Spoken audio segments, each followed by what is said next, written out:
afternoon, and welcome to leveraging databases in design. Appreciate the breadth and width of the number of presentations going on. So thank you to all for being here for this one. And yeah, hopefully whilst we'll be going into a few details of some families, hopefully even if the detail of the project itself isn't specifically of interest, hopefully the overall story of the generation of an idea will be interesting to you all.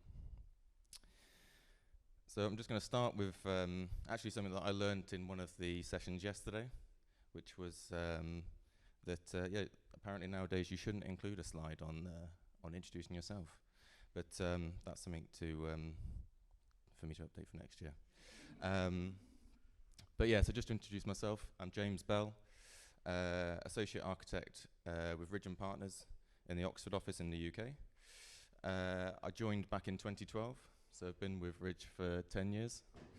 And yeah, over that time, joined as a Part 2, worked my way up to Team Manager, and since Associate.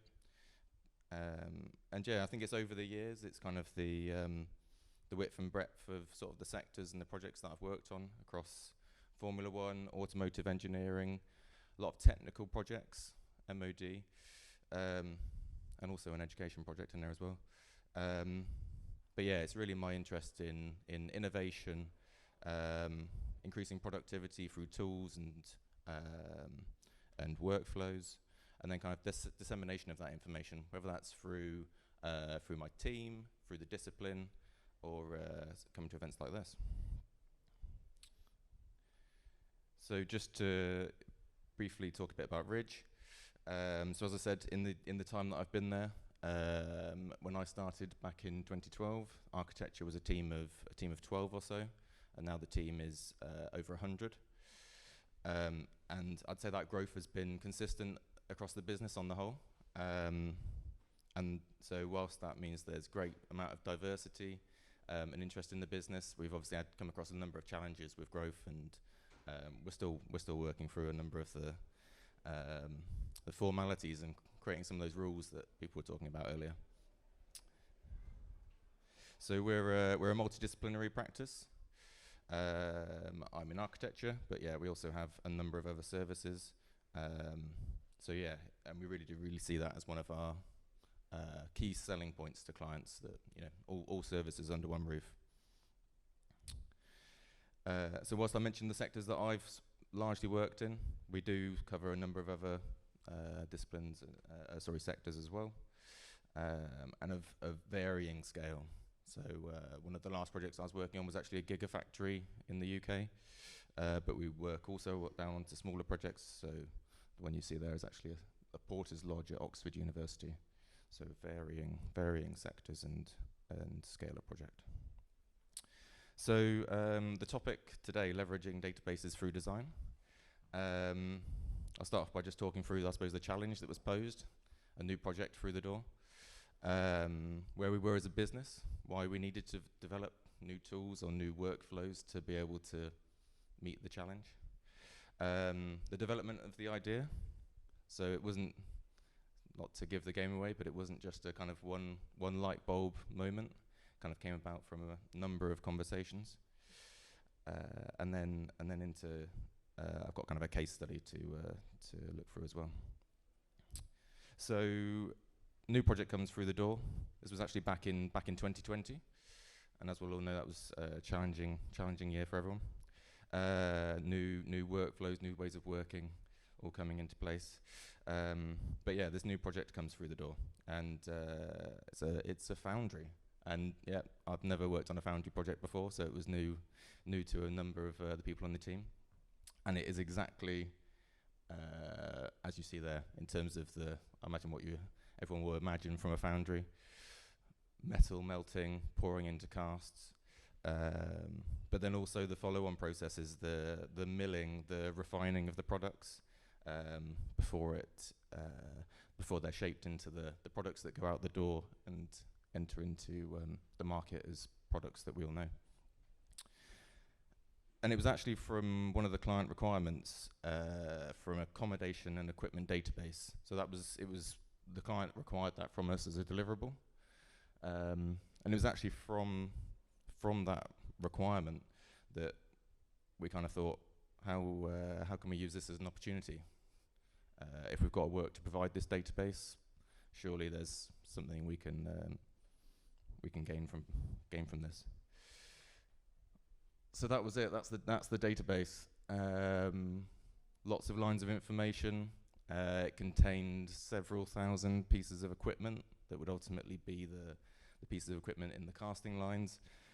It also contained spaces, departments, and it was all interlinked. So the pieces of equipment and the access zones around them fed into the department zones, plus a bit of float for access zones and corridors.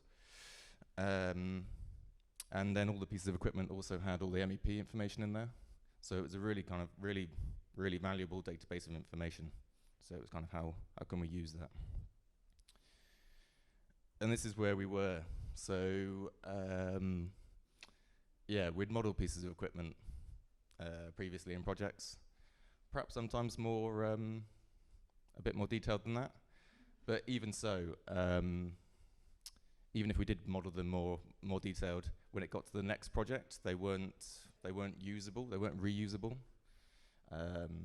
So yeah, we were modeling pieces of equipment, we were running clash detection, but it wasn't necessarily reusable from project to project, and I think that was where we saw opportunity. And equally, when it comes to rooms, we'd produced massing models in Revit or similar, but they were just simple blocks, extruded blocks, for instance, the sort of thing we'd do for context models. But yeah, nothing more than that. So the development of the idea. So yeah, there was this new project through the door. But it actually, the ideas and the conversations that led to this project actually came about from a number of conversations with the other disciplines in the office. So just to start, the first conversation was actually with our MEP team.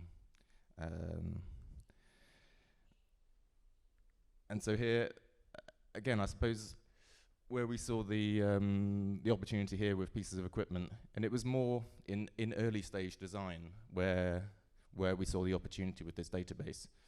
The database contained very sort of simple information, X, Y, Z coordinates of the size of the piece of equipment and all those parameters, as I mentioned earlier. So we really wanted to harness that power into a family and into a generic family, I suppose, that could be used over, not just on this project, across all the various pieces of equipment, but be usable again on a project in the future.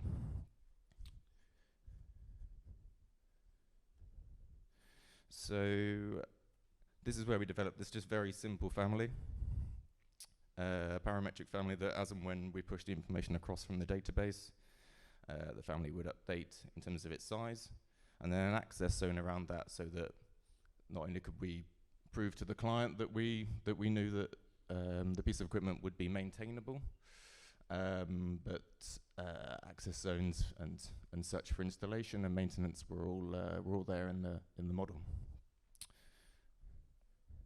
And also, I should say, throughout the design period on the project, the database was being updated whilst we were updating the model itself. So there were sort of data exchange points where we had to push the information again across from the database as and when the client or suppliers updated his pieces of equipment. And so the families that we developed would just simply update at those times. But then the question came, well, that seems simple enough, I suppose, on a handful of models, and we'd perhaps even done that before. But how do we roll that out over several thousand pieces of equipment that we now had on the Foundry project? So the second part of the conversation that then led into the project was actually a conversation with within the architectural team. And this was based around a similar family again, similar to the equipment family, but with, I suppose, one kind of key difference. And this was largely based around the accommodation, an accommodation schedule provided either by the client or one that we develop in conversation in the early stages of design with the client. The key aspect to this family that we developed was that the overall area would be locked. So it's a Revit family where the area is locked, but as you push and pull the family, the overall area stays, and the shape will get longer and thinner. And then using tools such as the recoloring in Navigate, that's how we kind of quite quickly could pull together diagrams like that for quick and easy graphical representation. And yeah, the team found this really, really quite useful to quickly just be able to push and pull these blocks, reposition them, and equally, because it was within Revit and we had all the information in the database, we were able to push in occupancy data and everything else against these sort of simple massing models. And yeah, quickly generate and test options.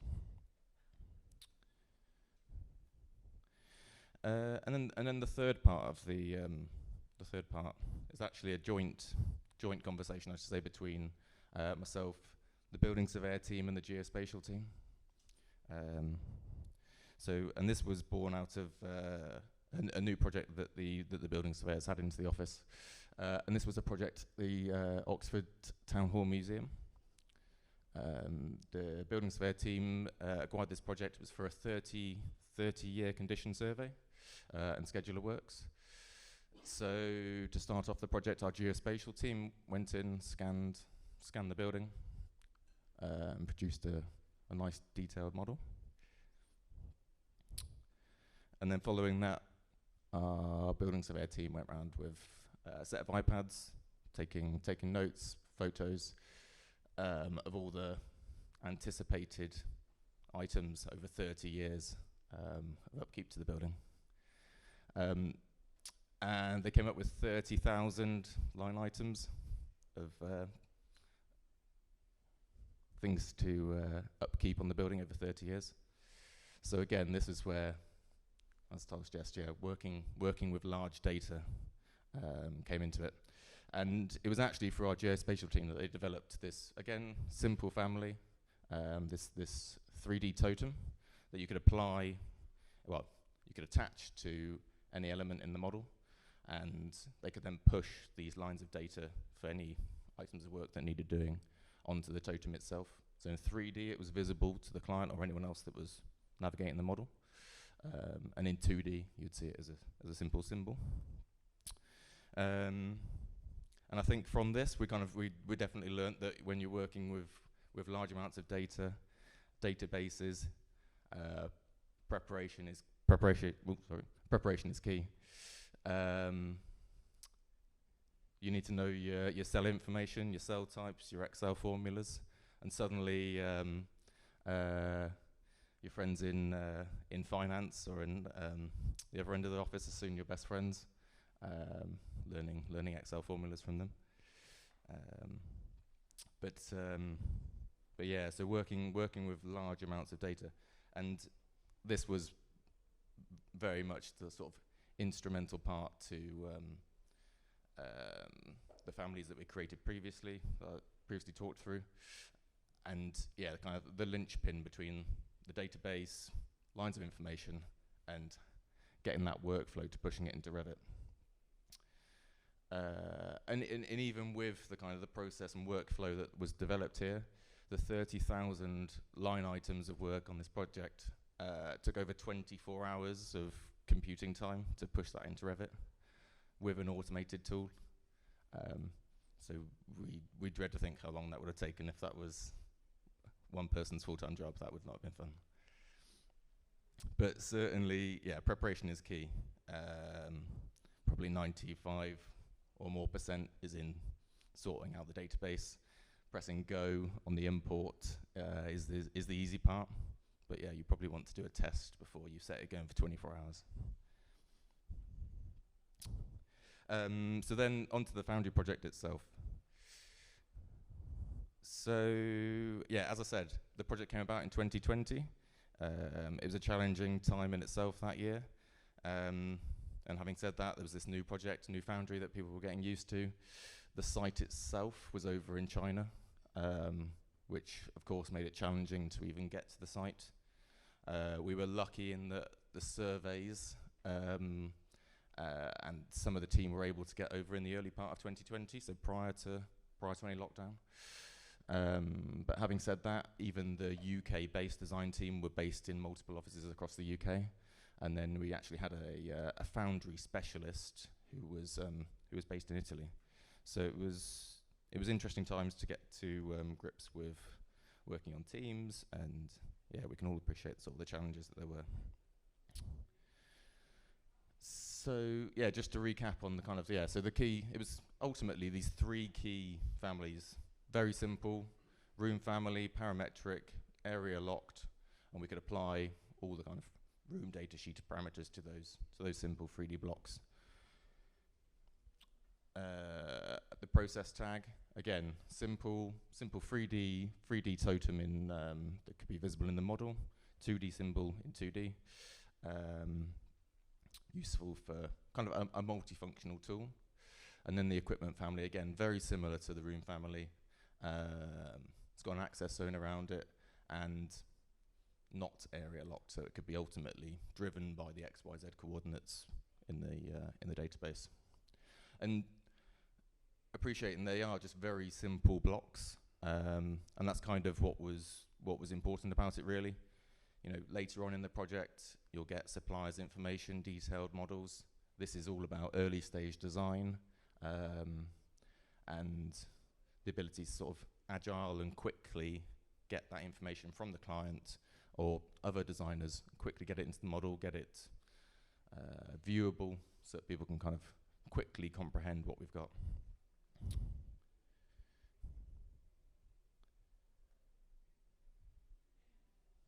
There we go. Oh. Just jump to. Yeah, we've got the blocks coming in. So yeah, just to kind of graphically show the blocks themselves. We developed a series of them, so there wasn't just cubes. Some were sort of C shapes and the rest. But yeah, ultimately all of them area locked, so you could push and pull them about whilst they kept the overall department size. And as I said before, as the database changed, we'd push this through to here. There were obviously some weeks where there were more changes than others, and our model would go all over the place.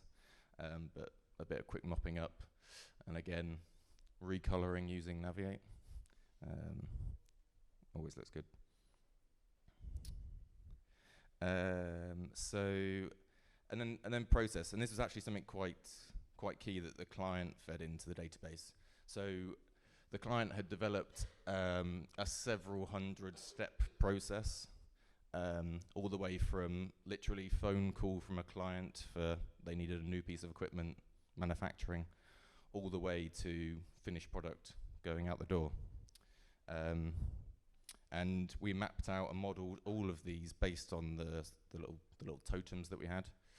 And this was really, really useful for the design team. Well, for the design team to see where those pieces of equipment, really understand how those pieces of equipment sat in the process from product in on the left-hand side through to product out on the right-hand side, and all the manufacturing processes in between. But it also meant that when we're having conversations with the client, they obviously knew Foundry's inside and out, and it really did help to make sure everyone knew that we were all on the same page. So whilst that as a process flow is perhaps not the clearest, I'm not sure even this diagram is the clearest at times, but that was kind of our architectural, analytical diagram of the process flow of a foundry. So then just to go through in kind of plan, how the equipment models look themselves. And again, it's sort of simple stuff, but yeah, the MEP team that we were working with, our colleagues, found sort of real benefits in just being able to quickly identify and color up each piece of equipment and sort of be able to quickly test strategies. So whether it's kind of key power requirements across the factory floor, or kind of process water requirements, or local extract requirements. our MEP team were able to quickly test their their strategies. And then sort of just as a sort of a tag onto that, because we had all this information directly driven from the database that we knew was accurate, we decided to develop this room tag that equally directly pulled information from the database, fed into Revit, and then straight through to this room tag. And this, yeah, I mean, for all involved, it was just, it took with very little extra effort, because the information was already in the model. We were relatively quickly able to develop a few hundred room data sheets. Appreciating they made the Revit file quite large. There was a few hundred extra sheets, but nevertheless, it was a really, really useful tool, and we had the confidence that it was kind of backed up and back to back with the database itself. So that's kind of the overview of the project, and hopefully that kind of gave a good overview of why and how we were able to develop the kind of early stage massing models with confidence that it was back to back with the database, ultimately driven by client requirements and the sizes and spaces of equipment. Our MEP team were able to sort of test strategies, as we've shown. And yeah, appreciate our MEP team. I don't know about others I've worked with, but certainly in-house, they're not the quickest to want to do strategy diagrams. So anything to help them out is always a bonus. And yeah, really the sort of the quick modelling of these spaces meant that the client and other members of the design team were just able to quickly comprehend and sort of appreciate the spaces that we were producing. And yeah, I think overall everyone bought into the idea that it was a more productive project for the tools that we kind of implemented. So now I've just got a short video of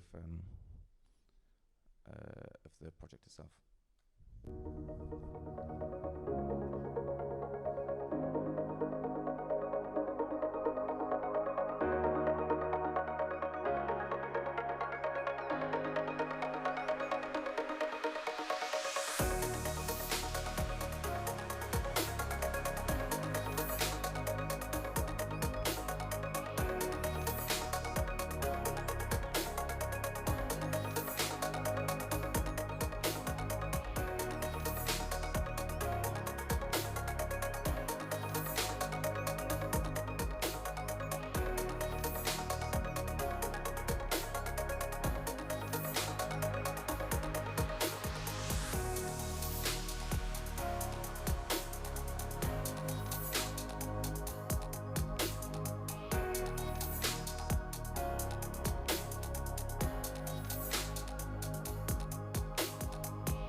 So thank you very much. That's it for me.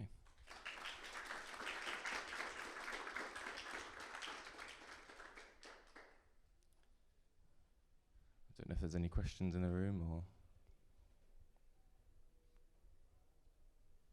James, how come you decided to model essentially each piece of equipment that would mass and so? Because I know, I'm guessing with a foundry, like typical piece of equipment, there probably wasn't any vendor supplied models or any that you could access. So if there wasn't, why would you not scan it like we did to create something? Or scan, previous equipment that maybe the client already had? Yeah, I guess it was largely because of we were sort of producing this within days or weeks of the project coming into the door. So it was a really kind of quick turnaround. And the equipment database was developing as we were doing this. we'd talk to the foundry specialist one day, and they'd have an idea about a piece of equipment. The next day or week, it was a totally different production line. So it was kind of it was more about early stage and being able to just quickly move things about and just have a bit of an idea of the mass. But yeah, I totally appreciate that. Yeah, later on it would kind of definitely get to more detailed families. Yeah.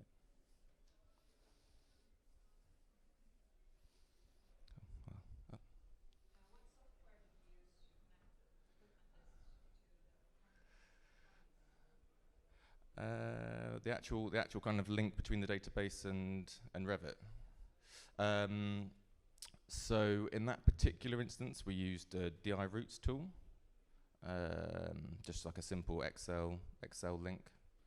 But appreciate it, and there's probably, and this was a couple of years ago, so there'll be multiple other ways of doing it now. But yeah, it was just a simple Excel exchange platform.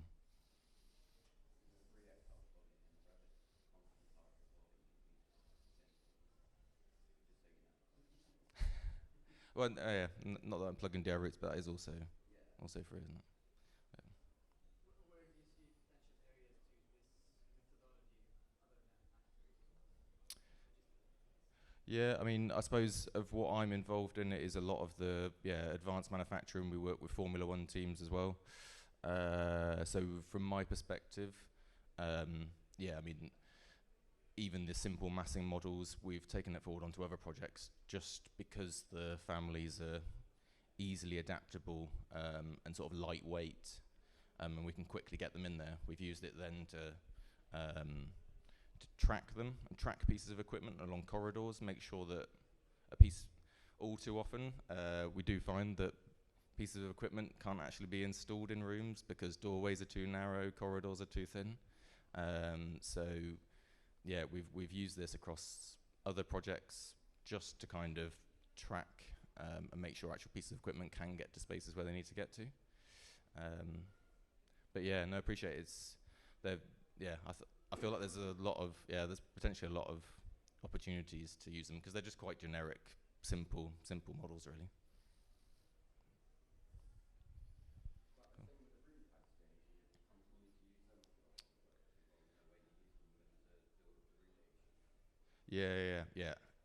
We're still, I mean the jury's out, I suppose, on what the best way to do it is. It's one of my passions to kind of drive an efficient way to getting room data sheets.